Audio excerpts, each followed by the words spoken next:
Hello hi नमस्ते सांग मैंने आज आम खुम आलू माने माटी तलू जो आलू बाहरे ताकू पकईकि बाजरा माछ को झोल करवा। देखंतु मु प्रथमे बाजरा माछ को किभली भाजी नौची पूरा लाल टक टक देखा जाउची। देखंतु सांग माने देखंतु किभली बाजरा माछ मु प्रथमे आको भाजी नेबी तापरे बिलाती आलू बदल रे खुम आलू को भल भाव मसला रे कषि देई किभली मु माछ झोल प्रस्तुत करुची।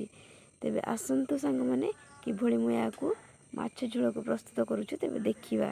देखंतु मु प्रथमे करेरे तेल पकई देली। तेल गरम हो गला परे सेतिरे किछि बिलाती छाडी देली आ सेतिरे अदा रसुण पेस्ट आवश्यक अनुसार हळदी लंका गुंड आउ हमर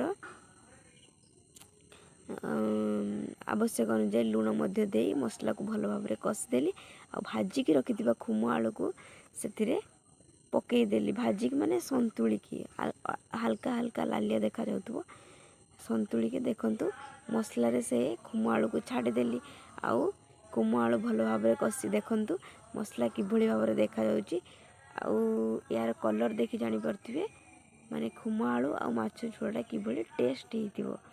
तेबे देखंतु एथिरे मु एबे प्रस्तुत हो गला हमर खुम आलू आ बाजरा माछ झोल।